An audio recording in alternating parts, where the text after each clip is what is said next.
মান একটা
চৰাচৰ জগতৰ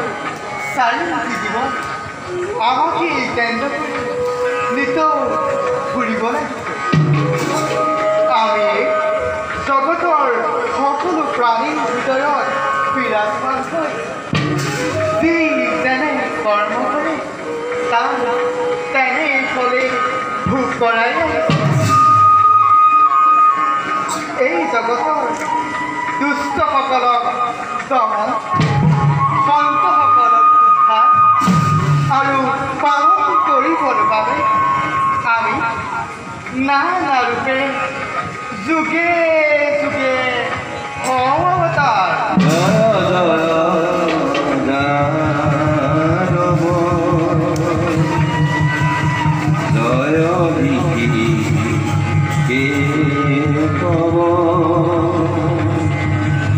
সৃষ্টি স্থিতি প্ৰলয়কা ৰণনাৰায়ণ ব্ৰহ্মৰূপে অবতৰী সৃজন বৰন্ত হৰি বিশ্বৰূপে কৰন্ত পালন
ভক্তিৰ পৰীক্ষাৰ বাবে অৱন্তী ৰাজ্যলৈ কৰিম অৱন্তী ৰাজ দুৰ্মতে আমাৰ মহান ভক্ত আৰু পৰম ধৰ্মী তেওঁ ভক্তিৰ পৰীক্ষা কৰি জগতবাসীক বুজাই দিলে আমাৰ ভক্তিৰ মহিমা কোনো কালে কোনো যাতে কিন্তু মানে জয় কৰিব নোৱাৰে আৰু তেওঁ যদি আমাৰ পৰীক্ষাত সফল হয় তেন্তে জগতৰ অক্ষয় কীৰ্তি নবী দেহান্তক স্থান দিম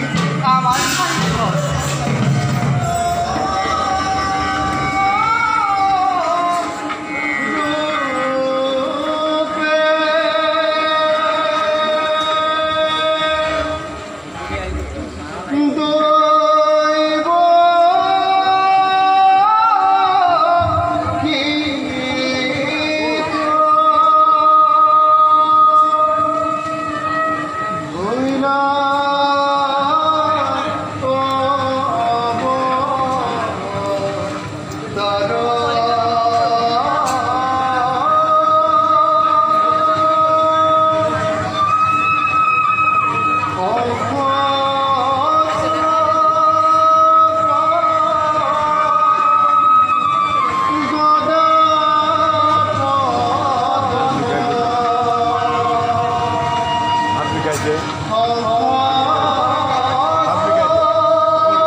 প্রভু কমল লোচন এনে কি নারদর কত সহস্র প্রণাম প্রভু করিবা গ্রহণ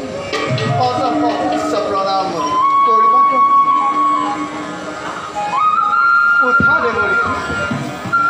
দুষ্ট আমি তোমাৰ নাৰায়ণ উপযুক্ত সময়ত তুমি হৈছা উপস্থিত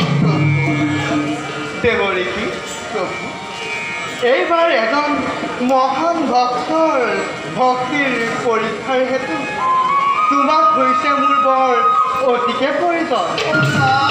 নাৰায়ণ নাৰায়ণ কিন্তু প্ৰভু কোন সেই ভাগ্যৱান পুৰুষ যাৰ ভক্তিৰ পৰীক্ষা এই বিশ্ব ব্ৰহ্মাণ্ডত পুনৰ প্ৰতিষ্ঠা ধৰ্মৰ শুনালে অৰিক এইবাৰ ভক্তিৰ পৰীক্ষা হ'ব অৱন্তী ৰাজ দুৰ্মধেনৰ কিন্তু প্ৰভু অৱন্তী ৰাজ দুৰ্মধেনটো আপোনাৰ পৰম ভক্ত তেওঁৰেই ভক্তি পৰীক্ষা একোকে নুবুজিলো প্ৰভু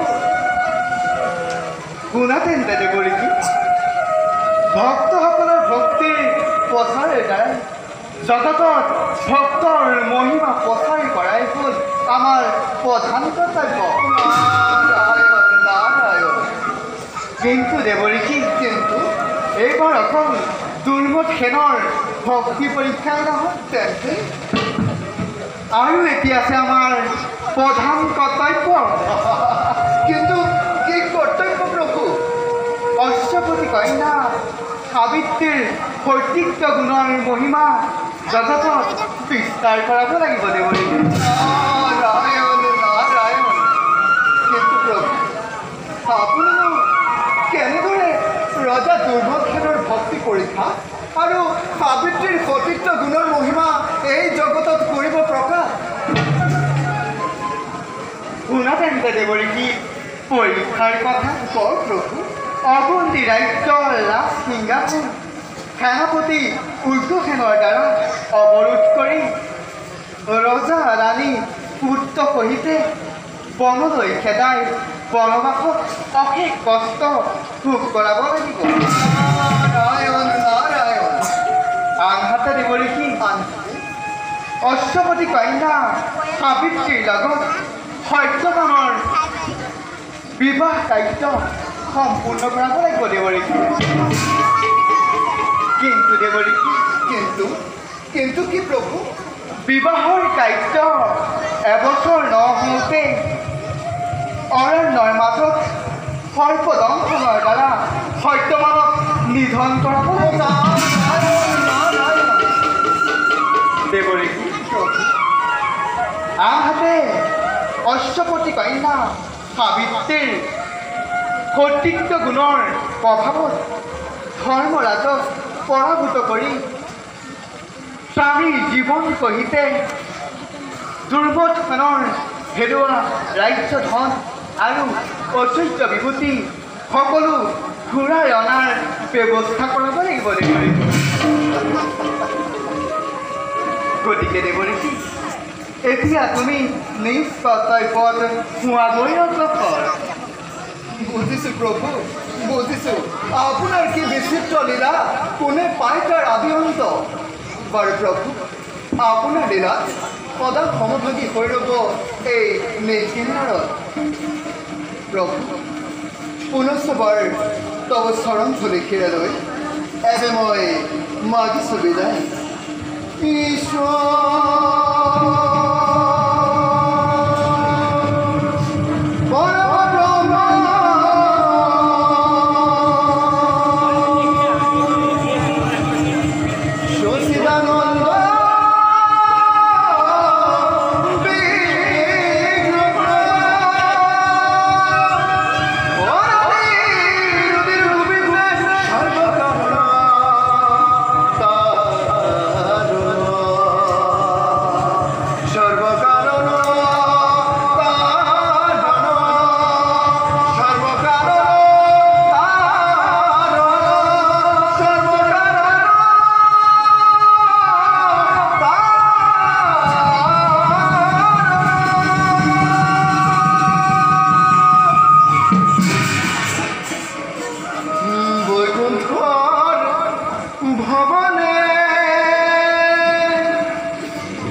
নিজ কৰ্তব্যত সদয়